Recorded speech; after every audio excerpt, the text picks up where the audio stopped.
Hablaremos hoy de Delia Bacon y de su teoría acerca de la inexistencia de Shakespeare. El 25 de abril de 1616 se anotó en el registro de la parroquia de Stratford el entierro de Shakespeare. Faltan poquitos días y poquitos años para que se cumplan 400 desde su muerte. Sobre la losa que cubría el sepulcro se grabaron unos versos que, según la tradición local, habían sido dictados por Shakespeare días antes de morir. Decían: por amor de Jesús, guárdate, amigo, de cavar el polvo aquí escondido. Bendito sea el que respete estas piedras y maldito sea el que mis huesos mueva. 7 años después apareció en Londres un volumen titulado Comedias, Historias y Tragedias del señor William Shakespeare. Y esa fue la primera colección de sus obras que se publicó. Durante mucho tiempo la paternidad literaria de aquellos trabajos fue aceptada sin ninguna duda.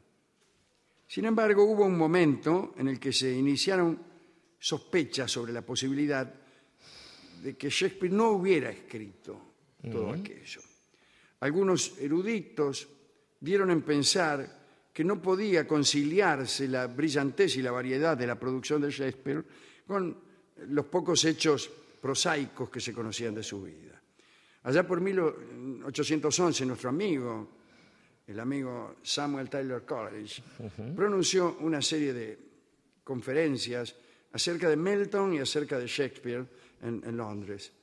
Al comentar las obras de Shakespeare, expresó sus dudas en cuanto a que escritos de esas características pudieran proceder de un hombre tan vulgar. Decía nuestro amigo Coleridge: ¿acaso se hacen milagros en broma? ¿Acaso elige Dios a los idiotas para que transmitan las verdades divinas de los hombres? Bueno, 26 años más tarde, Benjamin Disraeli, el primer ministro, dijo que se sabía tanto de Shakespeare como de Homero y dudaba si aquel hombre había escrito alguna vez una sola obra. En 1852 apareció en aquel debate Delia Bacon, una mujer que vivía en Nueva Inglaterra. Daba, en los Estados Unidos, ¿no? Sí, daba clases a mujeres acerca de temas históricos y literarios. Se había dedicado al estudio de la literatura del periodo isabelino. Para Delia Bacon, las obras que llevaban la firma de Shakespeare habían sido escritas en secreto por un grupo de genios creadores que se habían unido con un exclusivo propósito, que ya diremos cuál es. Para ella, aquel al que conocíamos como Shakespeare era un simple actor. Y el grupo creador, según Delia, estaba integrado por Francis Bacon, que no era antepasado de Delia, el otro Walter Raleigh, y por Edmund Spenser, que también era amigo de Raleigh, ¿no? Incluso Raleigh lo ayudó. Lo ayudó, sí, señor. Leyó aquel poema, ¿cómo era? La vida de las hadas o algo así, o El milagro de las hadas, y le gustó y lo presentó a Spenser en la corte, todo eso. Bueno, decía Delia que esos hombres poseían peligrosas ideas democráticas en una época de absolutismo y que, ansiosos de promover la libertad, se habían propuesto difundir sus ideas mediante obras populares con fuertes alegorías políticas. Delia decía haber descubierto detrás de los textos un osado y liberal sistema filosófico.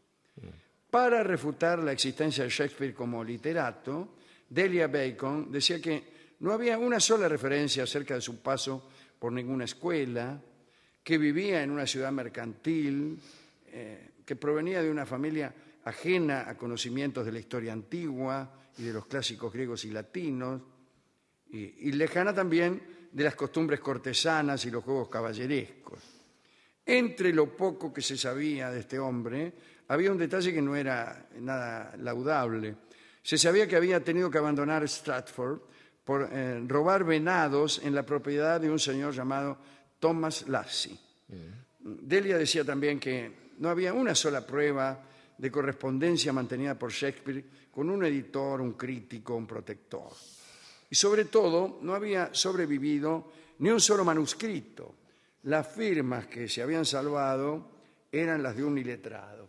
Es un poco exagerado. Sí, sí, No es en peor más la sentido. firma de Shakespeare que la suya, por ejemplo. No, bueno, es al contrario. Delia, antes de exponer su teoría, quiso investigar más a fondo el tema y viajó a Inglaterra para encontrar pruebas concretas, porque no quería publicar sus ideas sin antes haber visitado el lugar donde había vivido este hombre, o haber examinado la colección de Shakespeare en el Museo Británico, y sobre todo, antes de haber levantado la lápida sepulcral de la tumba de Shakespeare, con la intención de encontrar allí documentos que corroboraran su pensamiento. Aseguraba Delia que en unas cartas de Bacon había descubierto la clave y la pista de todo este misterio. Había en las cartas detalladas instrucciones acerca de cómo encontrar un testamento y otros documentos relacionados con los verdaderos creadores, ocultos en un espacio de la tumba del actor William Shakespeare. Así que pensaba que la clave estaba en la tumba del hombre, ¿no? Delia Bacon consiguió que nada menos que Emerson, Ralph Waldo Emerson, escuchara sus conjeturas. Y Emerson le dio una carta de presentación para que viera a Thomas Carlyle. Tan luego, digo tan luego porque se trata de dos personajes que han discrepado públicamente y de un modo central, ¿no? Emerson y Carlyle, acerca de los héroes. Acerca ¿Recuerda usted? de los movimientos que hacen que el mundo avance, que el Exacto. protagonismo de la historia, ¿no? Emerson decía, mejor dicho, Carlyle decía que los héroes hacían avanzar la historia. Que cada vez que aparecía un héroe, es decir, un gran hombre. Él habla además de héroes en categorías tan distintas como las de Jesús o Mahoma, Claro, y claro. también la de los O sabios, o Newton, claro, Este, claro. Entonces él decía que esas personas extraordinarias hacían dar saltos a la humanidad. Pero Emerson decía otra cosa diferente, la contraria. Decía que la historia misma generaba los héroes, que emergían fatalmente del devenir histórico, que era imposible que no surgiera cada Claro, tanto que el caldo de cultivo de un señor tiempo, Newton. Exactamente, el caldo de cultivo de una época determinada necesaria y fatalmente generaba un Newton o un Emerson. Bueno, el caso es que se la mandó a la mena a Carlyle. Delia fue en Londres a la casa de Carlyle para lograr algún apoyo. Carlyle la recibió bien, pero en cuantito la mina le dijo a qué iba, la echó. La tipa le dije, mira, yo sostengo que Shakespeare no existió y que bla, bla, bla, o que no escribió, en fin. Tómesela, le dijo Carlyle. Y Delia vivió en Londres en la miseria, encerrada en un cuarto espantoso, escribía su tesis y esperaba encontrar a alguien que la ayudara.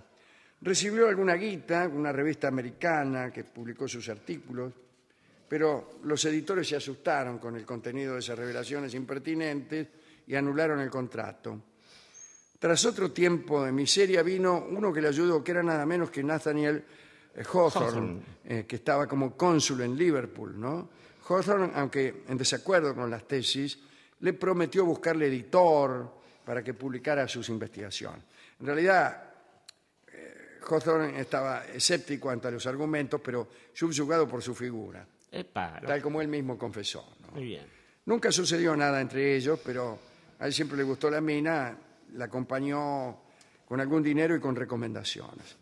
En 1856, Delia Bacon llegó a Stratford y quiso meterse en la tumba de Shakespeare para encontrar los datos que supuestamente había descifrado de las cartas de Francis Bacon. Sí podía demostrar la veracidad de sus escritos con pruebas documentales. Bueno, y si esas pruebas provenían del mismo ataúd de Shakespeare, imagínense, su libro causaría sensación. Sí.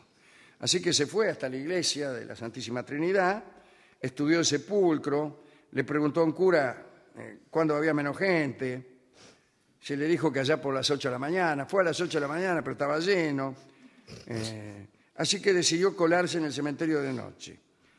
Y en realidad lo hizo varias veces, pero cada vez que se acercaba y leía el epitafio, aquel que leímos al principio, donde decía, bendito sea el que respete estas piedras y maldito el que mis huesos mueva, no se animaba. No se animaba, le agarraba el chucho y nunca pudo vencer el miedo y renunció a la investigación y al sacrilegio y decidió publicar un libro sin mover los huesitos de Shakespeare. Bien. En abril de 1857, después de años de privación, de obsesión y esperanza, apareció el libro, lo tituló La filosofía de las obras de Shakespeare, develada por Delia Bacon, con prefacio de Hawthorne, ¿no? Autor de La letra escarlata. Tenía 682 páginas, se editaron 1000 ejemplares. Allí Delia explicaba que se le había ocurrido a Bacon la idea de utilizar piezas teatrales como medio de propaganda y que eso podía ubicarse dentro del llamado método de progresión que exigía que las verdades científicas y los problemas políticos debían exponerse no desnudos, sino gradualmente. El libro fracasó. Y más fracasó porque sin haber encontrado absolutamente nada en el sepulcro que ni siquiera abrió, vamos. Claro, sí. Bueno, no tenía ningún sostén documental. Sin embargo, Delia casi no se enteró de este fracaso porque 2 meses después de la publicación, Hawthorne recibió una carta de un médico que se había hecho cargo de Delia y que terminaba del siguiente modo. Aquí tengo la carta. A ver. Me temo que hay muchos motivos para creer que Delia Bacon acabará loca. Hawthorne no la ayudó esta vez. Su trabajo como cónsul en Liverpool había terminado. Se rajó a Italia, ¿no? Y bueno, entonces la locura de Delia Bacon alcanzó extremos tan agudos que se la llevaron a un manicomio ahí a 12 kilómetros de Stratford. Y después un sobrino se la llevó a Estados Unidos y murió a los 48 años de edad en un sanatorio de Connecticut. Escribió Hawthorne lo siguiente: jamás hubo autor tan confiado como ella y ninguno fracasó jamás tan estrepitosamente. Una consideración supersticiosa podría inducirnos a suponer que el anatema de la lápida sepulcral de Shakespeare cayó pesadamente sobre su cabeza. Sí. Hay que decir que ella le hizo elevada justicia al buen William. ¿Qué importa que lo llamara con otros nombres? De lo que nunca dudó es de su excelencia. Claro, ¿no? totalmente. Bueno, esta es la noticia que tenemos de Delia Bacon. Después de su muerte, como usted sabe, algunos se entregaron a un frenesí de cálculos matemáticos y combinaciones para ver si encontraban las señales que Delia había visto en las letras de Shakespeare, ¿no? Allá por 1970 se calculó que había 5.000 libros publicados que dudaban de los escritos de Shakespeare y se señalaron a 57 otros escritores isabelinos como los verdaderos autores. Aquí hemos hablado de algunos, ¿no? Christopher Marlowe. La propia, claro, Sí.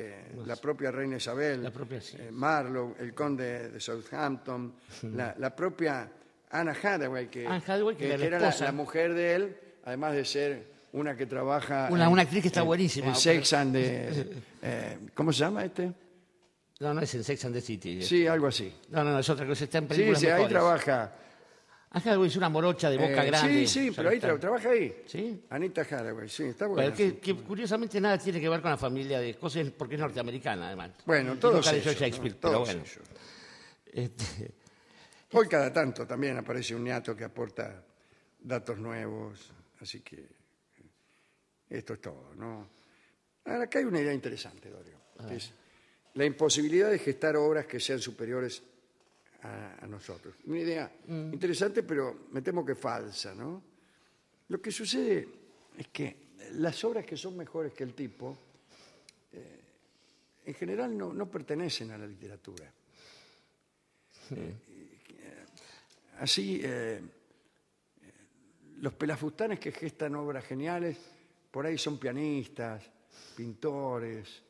Totalmente. Bueno, Son artes más invasoras, no tan referenciales, claro. que no necesitan del mundo. No tan imbricadas con el hombre y el mundo.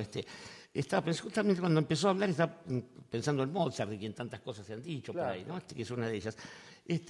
Me permití sospechar al comienzo otra cosa, y es la traducción, porque difícilmente una traducción rima. Yo, lejos de la sospecha de la chica Bacon, sospecharía del traductor ese. Pero, ¿sabe que además las exequias del 25 de abril son aquellas usadas para narrar que Shakespeare y Cervantes murieron el mismo día, por lo cual el 23 de abril, amén de San Jorge, es el Día Mundial del Libro? Que si no Claro, yo le deben manifesté trovato. alguna vez mis dudas Seguramente. sobre ese hecho, porque el calendario gregoriano se instituyó en Inglaterra bastante más tarde. Bastante Y después. en ese año todavía no estaba vigente, así que todavía estaban los 10 días de diferencia.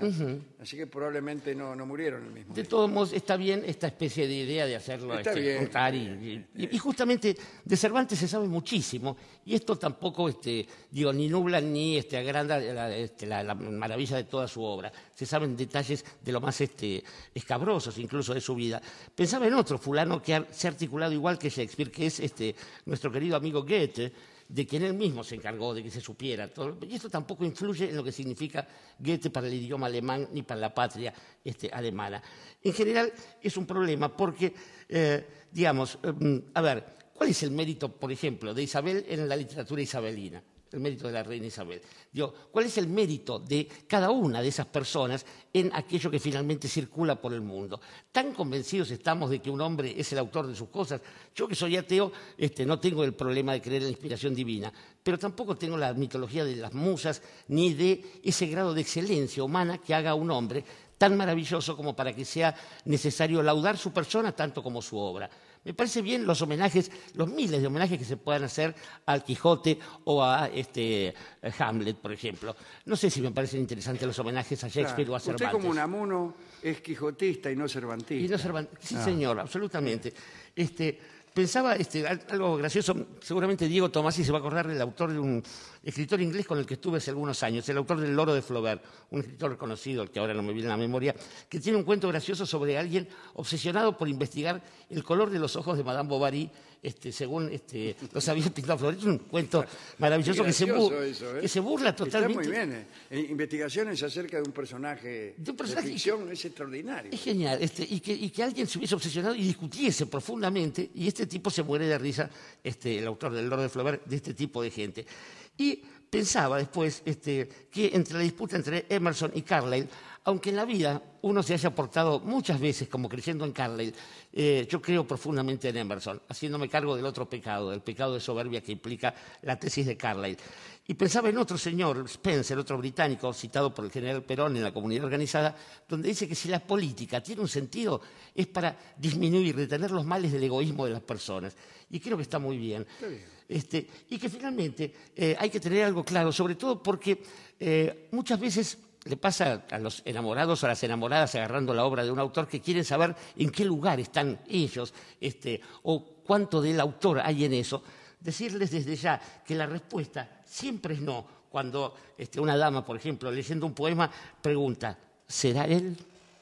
Y será él, es el nombre de una milonga dubitativa que escucharemos inmediatamente en la voz de Victoria Morán. Dieron en pensar que no podía conciliarse la brillantez y la variedad de la producción de Shakespeare con los pocos hechos prosaicos que se conocían de su vida. Allá por 1811, nuestro amigo, el amigo Samuel Taylor Coleridge, pronunció una serie de conferencias acerca de Milton y acerca de Shakespeare en Londres.